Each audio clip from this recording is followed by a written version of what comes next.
Kalian tahu nggak, ternyata lebih dari 800 juta orang di dunia mengalami penyakit ginjal. Masalahnya, banyak kasus baru terdeteksi saat kondisinya sudah cukup parah.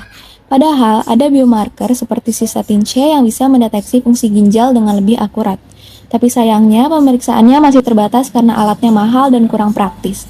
Nah, ada satu penelitian yang mengembangkan alat deteksi berbasis point of care yang lebih sederhana, cepat, dan terjangkau. Jurnal tersebut berjudul Integrated Microfluidic Immunoassays for Point of Care Diagnostic Measurement of Human Serum Cystatin C in Chronic Kidney Disease. Kami dari kelompok F dengan anggota Cantika, Septi, Alia, Isra, Tiara, dan Raija akan membahas penelitian ini lebih lanjut. Simak penjelasannya ya. Chronic Kidney Disease atau CKD didefinisikan sebagai hilangnya fungsi ginjal secara bertahap. Secara global, penyakit ginjal mempengaruhi lebih dari 800 juta orang. Dari jumlah tersebut, 3,9 juta membutuhkan terapi pengganti ginjal, yaitu dialisis atau transplantasi. Oleh karena itu, diagnosis dini sangat penting untuk mencegah perkembangan CKD ke stadium lanjut, gagal ginjal atau gagal jantung, dan juga kematian. Diagnosis CKD biasanya dilihat dari parameter eGFR atau Estimation Glomerular Filtration Rate. eGFR adalah perkiraan volume plasma yang difiltrasi oleh glomerulus ginjal atau volume filtrat yang dihasilkan per menitnya. Biomarker untuk eGFR ada inulin, paling sempurna tetapi tidak praktis, kreatinin mudah tetapi dipengaruhi oleh banyak faktor. Yang paling andal saat ini adalah sistatin C. Sistatin C adalah parameter dari cysteine proteinase inhibitor. Sistatin C ini merupakan protein yang dihasilkan oleh seluruh sel berinti dalam tubuh secara konstan dan tidak dipengaruhi diet, massa otot, dan jenis kelamin seperti kreatinin. Sistatin C ini merupakan molekul protein kecil yang bebas difiltrasi.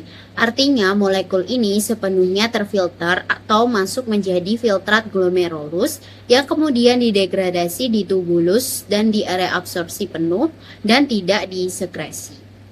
Sistatin C ini ditemukan di serum. Jadi, jika ditemukan kadarnya meningkat dalam serum, artinya sistatin C ini tidak difilter oleh glomerulus sebagaimana mestinya, sehingga sistatin C tetap berada di dalam darah.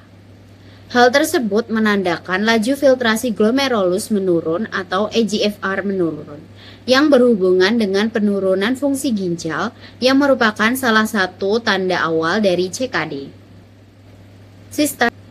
Sistatin C dapat dideteksi dengan cis-testing, tetapi terdapat keterbatasan pengujian terbatas dalam lingkup laboratorium sehingga diperlukan POC. Itulah yang menjadi latar belakang penelitian ini.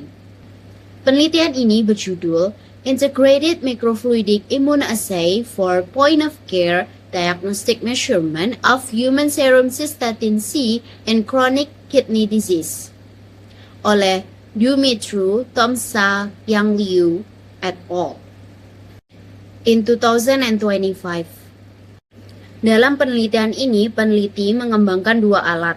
Yang pertama, chip immunoturbidimetri mikrofluida berbasis PDMS yang memungkinkan pengukuran optik hamburan samping atau side scattering.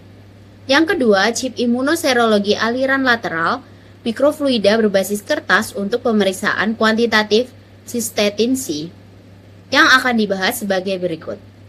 Baik, selanjutnya kita akan membahas bahan dan metode yang digunakan dalam penelitian ini, yaitu pengembangan sistem mikrofluida untuk mendeteksi sistatin C sebagai biomarker penyakit ginjal kronis.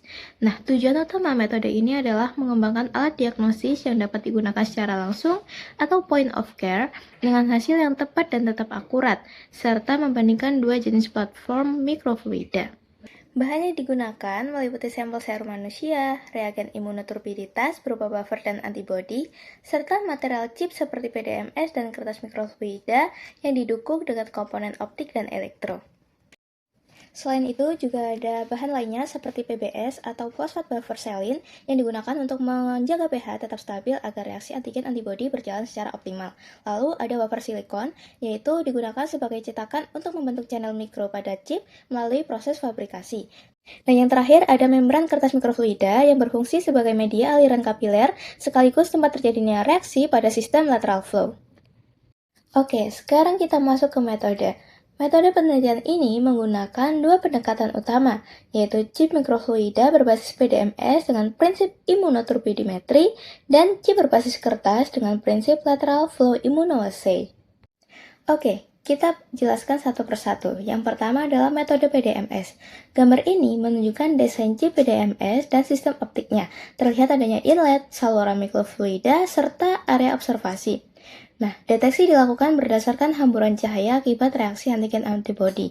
Lengkapnya, pada metode pertama digunakan chip PDMS dengan prinsip immunoturbidimetry.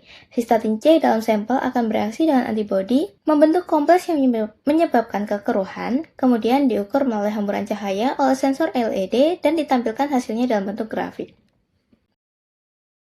Yang kedua, metode chip kertas.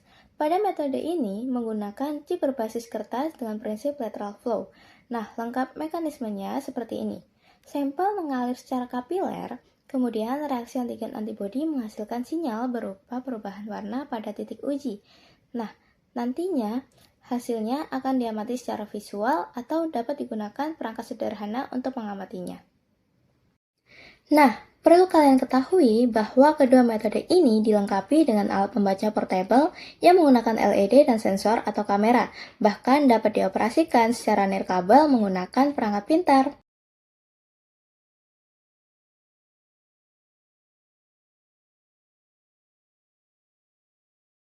Chip mikrofluida berbahan dasar PDMS ini menggunakan metode immunoturbidimetry, pengukuran kekeruhan akibat reaksi antigen dan antibodi.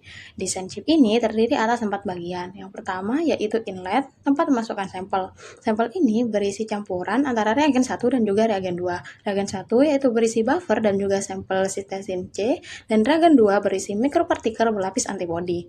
Yang kedua yaitu observation window, yang merupakan area pengukuran optik. Berbentuk lensa berfungsi untuk memudahkan aliran dengan sumber cahaya dan mengurangi variasi kecepatan aliran. Yang ketiga yaitu hydraulic resistor, berfungsi untuk mengontrol aliran fluida, menstabilkan flow selama kurang lebih 20 menit, dan juga memberikan waktu yang cukup untuk pengukuran berulang. Dan bagian yang terakhir yaitu outlet, berfungsi untuk menampung limbah. Bagian ini didesain kosong untuk menciptakan tekanan negatif untuk menarik aliran. Intinya, sistem ini memungkinkan aliran pasif stabil tanpa pompa. Proses fabrikasi menggunakan dry film fotoresis 100 mikrometer di wafer silikon. Hal ini memiliki keunggulan yaitu lebih bersih, proses yang lebih sederhana, dan ketebalan yang lebih seragam dibandingkan SO8. Hasil fabrikasi yaitu 1 master mold sama dengan 10 unit uji dan dapat dipasang pada kaca berukuran 50 x 75 mm. Prinsip deteksi pada chip ini yaitu reaksi antigen antibodi akan menghasilkan agregasi partikel. Semakin tinggi sistatin C, semakin besar pula agregat yang dihasilkan dan juga semakin tinggi hamburan cahaya. Metode deteksi ini awalnya menggunakan imajin langsung, menggunakan mikroskop fase kontras. Namun terdapat masalah yang ditimbulkan yaitu tidak cukup akurat untuk pengukuran kuantitatif. Sehingga dilakukan metode side scattering, yaitu sumber cahaya fokus dan filter panjang gelombang dan menggunakan spektrometer untuk mengukur intensitas cahaya yang tersebar dari observation window. Untuk reaksi kimia, pada awalnya rasio yang digunakan untuk reagen 1 dan reagen 2 yaitu dengan perbandingan 3:1, dengan hasil kurva non-linear dan saturasi setelah 4 mg per liter. Hal tersebut mengindikasikan atau mengartikan tidak cocok untuk pengukuran luas. Kemudian penelitian ini mengubah rasio reagen 1 dan 2 dengan perbandingan 2:1. Hasil yang didapatkan yaitu linear sampai 8 mg per liter dengan R kuadrat sama dengan 0,9162.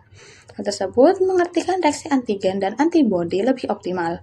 Dan juga pada penelitian ini ditambah koreksi sinyal awal, yaitu mengurangi variasi awal sistem. Hasil yang didapatkan yaitu linearitas meningkat signifikan dengan R kuadrat sama dengan 0,9909. Desain alat ini yaitu menggunakan nevelometer portable dengan sumber cahaya menggunakan LED biru dan juga detektor diatur pada sudut 45 derajat. Hal tersebut dipilih karena untuk menangkap cahaya hamburan, idealnya yaitu berada pada 30-90 derajat dan juga untuk menghindari noise dari refleksi ekstrim. Dan material yang digunakan yaitu ABS hitam untuk mengurangi cahaya liar. Metode yang digunakan untuk analisis sinyal melalui dua pendekatan. Yang pertama yaitu Plex spektrum dengan mengambil nilai puncak intensitas, dan yang kedua yaitu full spektrum, integrasi area spektrum pada full wide at half maksimum. Hal tersebut dipilih karena memberikan representasi sinyal lebih menyeluruh. Hasil utama yaitu sensitivitas yang tinggi yang ditandai dengan limit of detection sebesar 0,07 mg per liter. Selanjutnya yaitu rentan deteksi yang luas hingga lebih besar sama dengan 4 mg per liter. Dan juga tren sesuai teori, semakin tinggi sistatin C, sinyal hamburan semakin meningkat. Selain itu, juga dilakukan uji interferensi, yaitu dengan zat uji kreatinin. Hasilnya pengaruh kecil terhadap sinyal sistatin C yang berarti sistem cukup spesifik dan layak untuk sampel yang nyata. Selain itu, juga dilakukan uji interferensi, yaitu dengan zat uji kreatinin. Hasilnya pengaruh kecil terhadap sinyal sistatin C yang berarti sistem cukup spesifik dan layak untuk sampel yang nyata.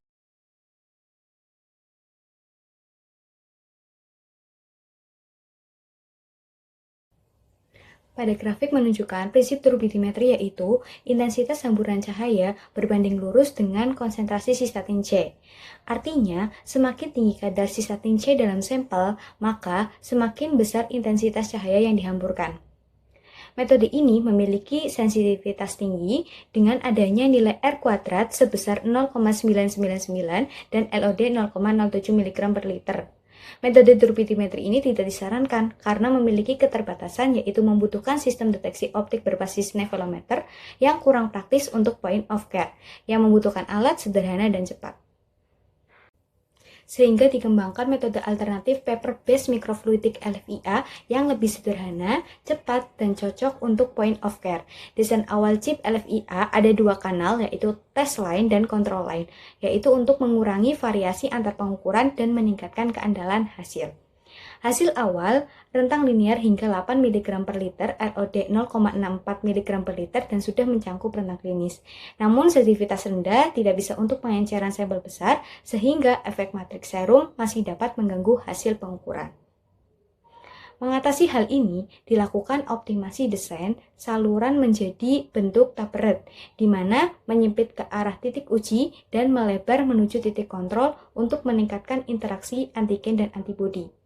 Modifikasi ini rentang linear menjadi hingga 0,06 mg per liter, LOD 0,0033 mg per liter, sensitivitas tinggi dilusi hingga 300 kali, dapat mengurangi efek matriks serum dan hasil lebih akurat.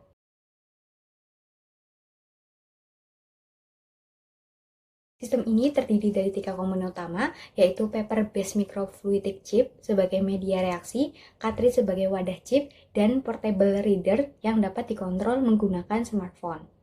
Sistem ini dirancang untuk pemeriksaan yang cepat, praktis, dan dapat digunakan di luar laboratorium. Portable reader dilengkapi dengan sumber cahaya RGB mini, kamera resolusi tinggi, lensa wide untuk menangkap area deteksi, serta mini komputer yang berfungsi untuk memproses data hasil uji. Untuk mendukung penggunaan di lapangan, alat ini dilengkapi baterai, layar hasil, koneksi Bluetooth, serta LED tambahan untuk membantu pembacaan QR Code dan orientasi chip. Paper chip ditempatkan dalam cartridge khusus yang memiliki port sampel, jendela deteksi, serta area QR Code yang menyimpan informasi seperti jenis tes dan masa berlaku. Cartridge terdiri dari dua bagian yang dijepit menggunakan magnet. Bagian bawah berwarna hitam untuk mencegah gangguan cahaya, sehingga meningkatkan akurasi pembacaan. Proses dimulai dari penambahan sampel ke chip, sampel mengalir melalui kanal mikrofluidik dan bereaksi dengan antibodi, menghasilkan perubahan warna yang kemudian dibaca oleh alat. Metode yang digunakan adalah deteksi kolorimetri, di mana intensitas warna yang terbentuk berbanding lurus dengan konsentrasi sistatin C dalam sampel.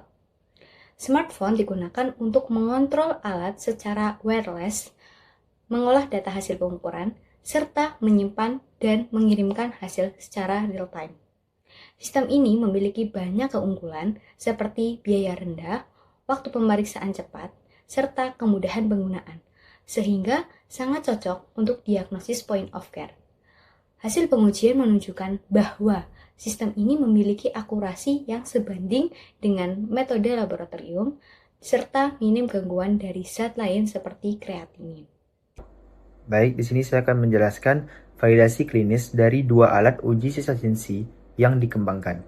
Setelah berhasil di laboratorium, sekarang saatnya kita uji coba pada serum pasien penyakit ginjal kronis yang sesungguhnya. Peneliti menggunakan 24 sampel serum dari pasien CKD. Pasien ini dibagi menjadi 3 kelompok berdasarkan fungsi ginjalnya, atau yang disebut eGFR. Yang pertama yakni ringan, eGFR di atas 60.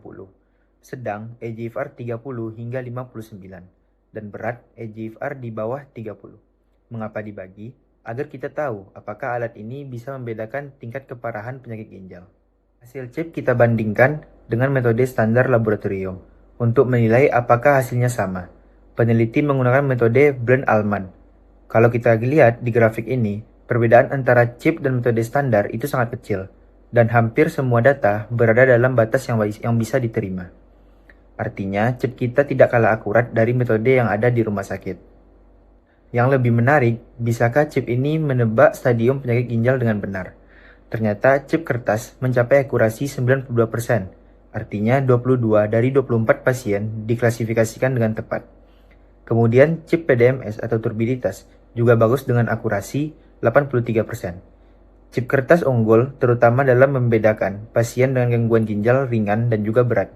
Untuk kelompok sedang, akurasinya sedikit lebih rendah. Hal kesimpulannya, kedua chip ini itu valid secara klinis, akurat dalam mengukur cystatin-C dan mampu mengklasifikasikan stadium dari CKD. Dalam penelitian ini, sistem chip PDMS berbasis turbidity sudah mampu mendeteksi cystatin-C dalam rentang klinis meskipun hasilnya masih belum linear. Hal ini kemungkinan karena alat dibuat lebih sederhana seperti penggunaan sumber cahaya berdaya rendah dan metode pencampuran reagen yang praktis agar bisa digunakan secara cepat dan murah pada point of care.